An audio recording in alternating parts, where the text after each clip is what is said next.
말씀을 봅니다. 사도행전 2장입니다. 43절에서부터 47절까지입니다. 신약성경 190페이지.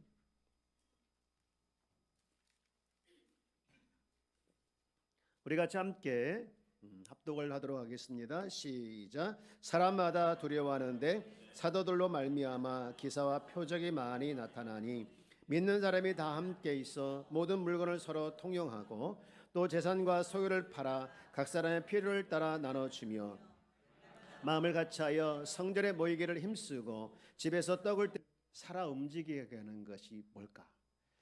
교회의 본질이 뭘까라는 질문이었어요. 여러분, 교회가 뭘까요?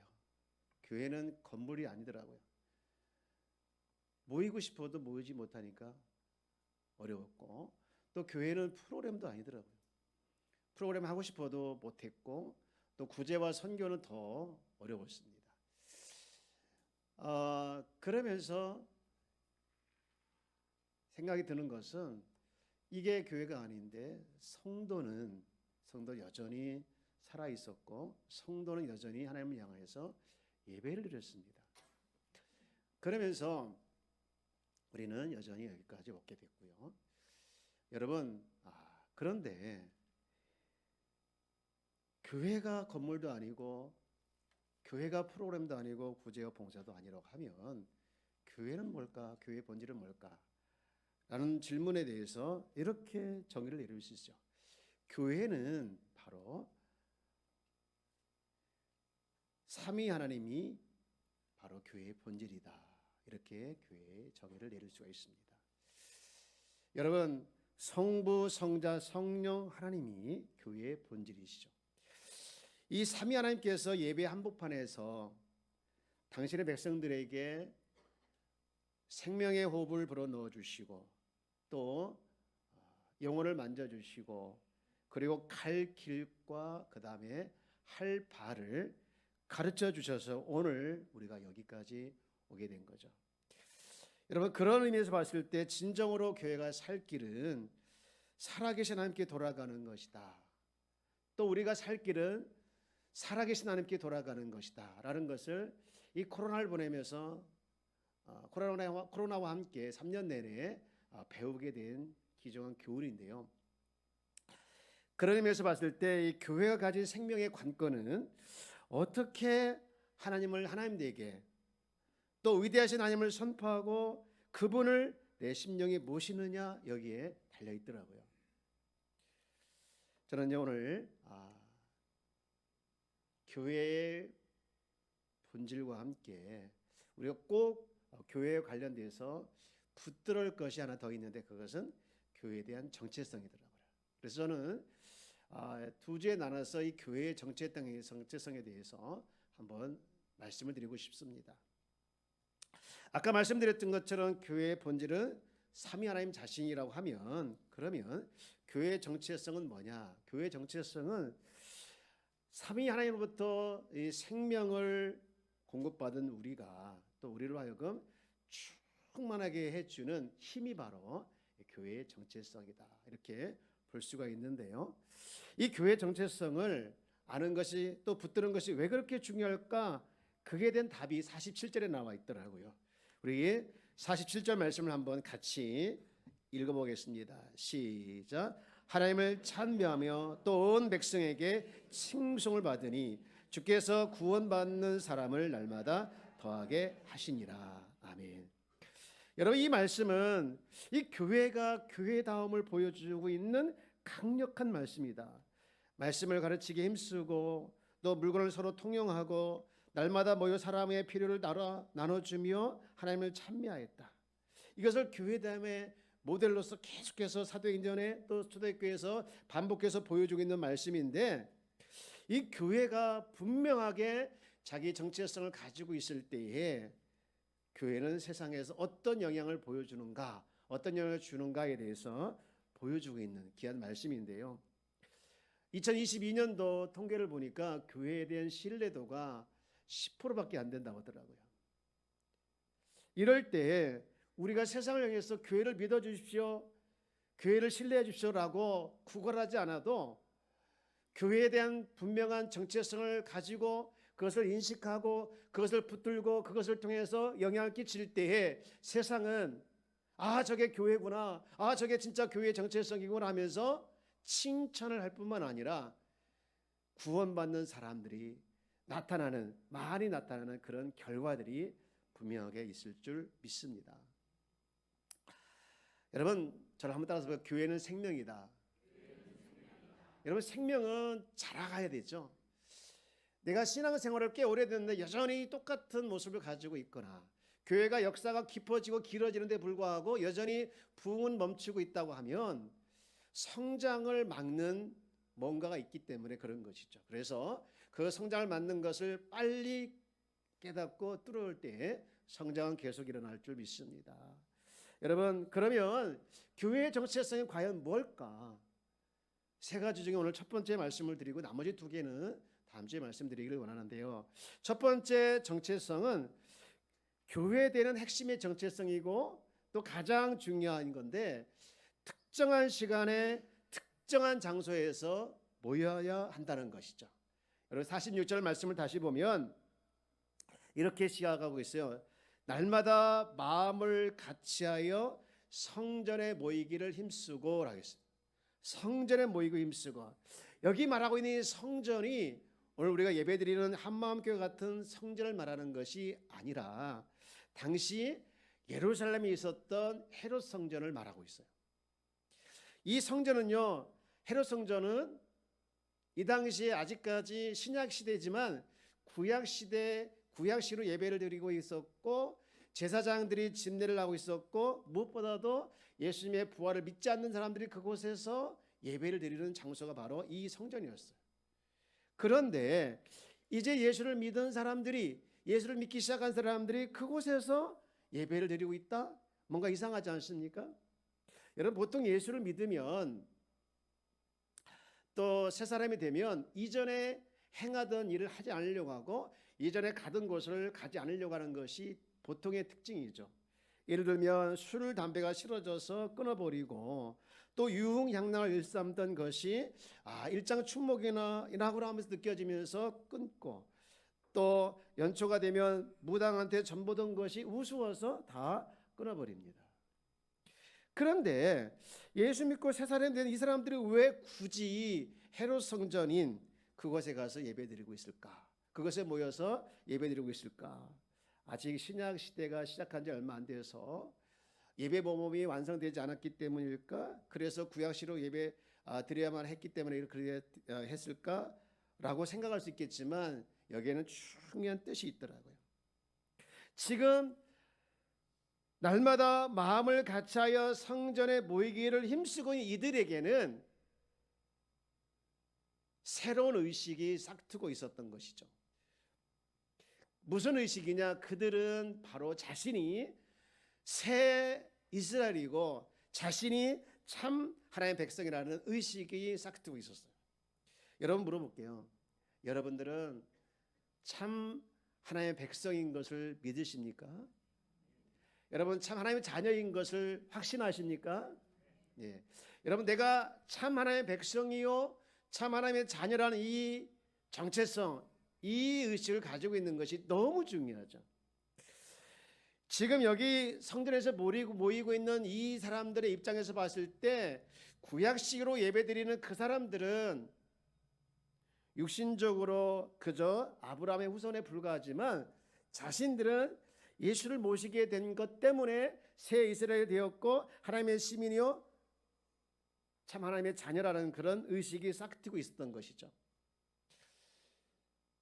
그런데 여기서 우리가 하나 더 생각할 것은 내가 하나님의 참 백성이고 새 이스라엘이고 하나님의 시민이고 하나님의 자녀라는 이 의식을 가지고 있는 것하고 성전에서 모이는 것하고 무슨 관계가 있을까라는 것이죠. 이 사람들이 알고 있었던 것이 하나 있었는데 그것은 하나님의 백성은 당연히 모여서 예배하고 모여서 하나님을 찬미해야 된다라는 것을 알고 있었어요. 사실 이것은 이 구약시대의 하나님의 백성들이 가지고 있는 특징 중에 특징인데 평소에 그들은 흩어져서 생업을 하고 또 가까운 곳에서 예배를 드리고, 그리고 일정한 시간 일정한 장소에 다 모여서 예배를 드려라라는 명령을 그들은 들었고 그것을 지키고 살아왔어요. 여러분, 이건 선택이 아니라 명령이었거든요. 여러분, 우리가 잘 알고 있는 출애굽기서 34장 23절 말씀에 보면 이렇게 그들에게 명령을 하죠. 자, 이렇게 한번 명령한 내용을 우리가 한번 같이 읽어볼까요? 시작. 너희의 모든 남자는 매년 3번씩 주 여호와 이스라엘 하나님 앞에 보일지라. 평소에는 가까운 곳에서, 성소에서 예를 들면 실로라든가 뭐 헤브론이라든가 또는 예루살렘에 가까운 곳에서 예배를 드리다가 매년 3번 1년에 3번 유월절, 맥주절, 수장절 이 3번 절기에는 꼭 모두 중앙에 있는 예루살렘에 와서 예배를 드려라. 하나님 앞에 모여 보일지라. 이렇게 명령을 했거든요. 그들은 이 말씀을 진짜로 목숨처럼 소중히 여기고 그것을 지키기 위해서 최선을 다했습니다. 이것이 그들의 가지고 있는 생각이었고 의식이었고 이것을 지켜야 된다라는 것에 대한 그들은 정체성을 확실히 가지고 있었어요. 우리가 하나님의 자녀지, 우리가 선택받아 이렇게 예배할 수 있는 하나님의 백성이지, 우리가 거룩하시고 살아계신 하나님을 배울 수 있는 자격이 있는 자지라는 그런 생각과 의식을 가지고 늘 그 절기를 지키는 일에 목숨처럼 소중히 여겨서 지켜냈어요. 여러분, 그들이 그 절기를 지키기 위해서 올라갈 때 저곳에는 나와 같은 선민이 또 있겠지, 만나면 얼마나 기쁠까, 그들과 함께 손을 잡고 함께 예배하면 얼마나 좋을까 하면서 기쁨과 설레면서 올라가는 그런 장면을 묘사한 시들이 많이 나와요. 시편, 예를 들어서 42편 4절 말씀 보면 내가 전에 성의를 지키는 무리와 동행하여 기쁨과 감사의 소리를 내며, 이렇게 한 것이 다 올라가면서, 여러분 또 시편 133편 1절 말씀 보면 이렇게 기록되어 있는데 보라, 형제가 연합하여 동거하며 어찌 그리 선하고 아름다운고. 여러분, 시편 133편 1절 위에 보면 표제어가 뭐라고 되어 있느냐, 성전에 올라가는 노래, 이렇게 되어 있어요. 성전에 올라가면서 불렀던 노래가 바로 이 시편 133편 1절인데, 여러분, 여기저기서 지금 평소에 흩어져서 살고 있던 그들이 이제 하나님께서 지키라는 이 매년 3번 절기를 지키게 하는 이 절기에 다 같이 올라가면서, 여기저기 올라가면서 이제 막 보이는 거, 예루살렘 성전이 보이는데 저기 올라가면 나와 똑같은 선민이 있겠지, 나와 똑같은 백성이 있지, 그들과 함께 손을 잡고 서로 얼굴 맞대보면서 예배하는 모습이 하나님께서 기뻐 받아주시겠지 하면서 그 기대를 생각하고 그 기대를 상상하면서 올라가는 그 과정, 그것이 얼마나 설레했겠습니까? 그 설렘을 가지고 찬양을 지은 것이 이 시편 133편인데, 그들의 생각 속에는 늘 하나님의 백성이라면, 하나님께서 선택해 주시고 하나님께서 구원해 주시는 백성이라면 함께 모여서 예배드리는 것이 마땅하다라는 것을 늘 그들은 가지고 있었어요. 지금 여기 사도행 2장에 나와 있는 이들이 지금 예수를 믿어서 새 이스라엘이 되었고 새 하나님의 백성이 되었다고 할지라도 여전히 옛것으로 휩싸여 있는 그 헤롯 성전에 모이는 이유가 바로 여기 있었는데, 즉 그들은 하나님의 백성은 함께 모여서 예배해야 된다, 하나님의 백성은 함께 모여서 예배해야 된다, 이 의식이 확실히 박혀 있었기 때문에 비록 구약식으로 예배드리는 곳이라 할지라도 그곳에서 지금 모여서 예배드리고 있는 것이죠. 아직은 예배 모범이 없고 또 사도들이 성전에 모여서 또 성전에서 설교 없을지라도 같이 모여서 얼굴을 맞대고 서로 손잡고 서로 함께 있는 그것을 생각하고 모인 곳이 어디냐? 성전이라는 것이죠. 사랑하는 여러분, 교회는 함께 모이는 곳입니다. 교회는 함께 모여서 예배 드리는 곳이 교회인 줄 믿습니다. 이것이 교회가 가지고 있는 정체성 중에 가장 중요한 정체성이고 가장 핵심 중에 핵심이라는 것이죠. 초대교회 성도들에게는 이렇게 모이는 것이 얼마나 중요했든지 이것을 지켜내기 위해서 그들은 목숨을 걸고 죽음의 위험을 무릅쓰고 어디 숨어서, 심지어는 땅굴에 숨어서 이렇게 그들은 모여서 예배드리는 일을 지켜냈던 것을 우리가 알고 있습니다. 여러분, 모였을 때 어떤 일이 일어나느냐? 모였을 때 좋은 일이 일어나고 모였을 때 좋아지는 거, 만나는 거, 이것은 다음 문제고, 함께 모여서 예배드리는 것이 하나님의 백성들의 의무이고 그것이 교회의 정체성이라는 것을 그들은 너무 잘 알고 있었기에 지금 이곳에 모여 예배드렸다는 것이죠.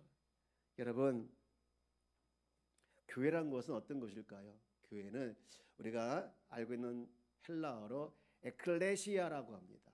에클레시아를 우리가 해석을 하면 하나님께서 특별히 부르셔서 모인 공동체가 에클레시아, 내가 교회다라고 말했을 때 하나님께서 나를 특별히 부르셔서 모이게 한 사람이 바로 나다라는 사실을 우리가 인식하는 것이 교회에 대한 생각이에요. 여러분, 교회에는 모이는 곳이 첫 번째 중요한 정체성. 우리는 할 수만 있으면 함께 모여서 예배드리는 것을 가장 중요하게 여기고 가장 소중히 여기고 이것을 힘써 지켜내는 저와 여러분들 되어지기를 주의 이름으로 축복합니다. 성경은 끊임없이 함께 모여서 예배하라 말씀을 너무 많이 강조했어요. 우리가 잘 알고 있는 또 우리가 익숙한 성경 한 구절 한번 볼까요? 히브리서 10장 25절 말씀입니다. 자, 우리 이 부분을 한번 같이 읽어보겠습니다. 시작. 모이기를 패하는 어떤 사람들의 습관과 같이 하지 말고 오직 권하여 그날이 가까움을 볼수록 더욱 그리하자. 여러분, 이 말씀 보면은 두 부류의 종류의 사람이 나온다라는 것을 알 수 있죠. 두 종류의 사람이 나오죠. 한 부류는 누굽니까? 모이기를 패하는 어떤 사람들이 나오죠. 모이기를 패하는 어떤 사람들은, 이 사람들은 누구냐? 다시 말해서 모이지 않는 것이 습관이 된 사람들이에요. 모이지 않는 것을 습관처럼 지키고 있는 사람들이에요. 모이지 마라, 이게 완전히 습관된 사람들이에요. 그리고 또 하나의 사람들은 누굽니까? 오직 권하여 그날의 가까움을 볼수록 더욱 그리하는 자. 다시 말해서 그날이 어떤 날입니까? 예수님의 재림이죠. 예수님의 재림에 가까울수록 모이기를 힘쓰는 자들. 여러분, 우리는 이 두 부류의 사람 중에서 두 번째 사람인 예수님의 재림에 가까울수록 모이기를 힘쓰는 일에 최선을 다하고 그것을 가장 소중한 것으로 여기고 그것을 힘써 지켜내서 실천하는 우리 성도가 되어지기를 주의 이름으로 축복합니다. 모이는 것이 쉽지 않을 수가 있어요. 준비를 해야 되고 노력도 해야 되고 또 자기 부정도 해야 되고 또는 포기할 것도 많아요. 그렇지만 너희들이 모이기를 패하는 것을 습관같이 하지 말고 오직 권하여, 모이기를 권하여 그날 예수의 재림이 가까울수록 모이기를 힘쓰기를 하신 이 말씀처럼 우리는 모이는 일을 힘써야 될 줄 믿습니다. 왜 우리가 모여야 될까요? 할 일도 많고 갈 곳도 많고 또 쉬고 싶은 것도 많이 있고 유혹도 많이 있지만 왜 우리를 주님께서 모이라고 했을까요?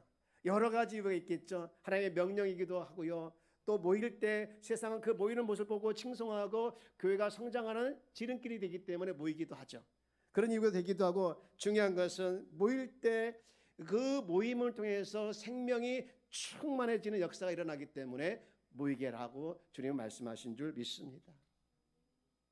여러분, 명절 되면 사람들이 고향을 떠납니다.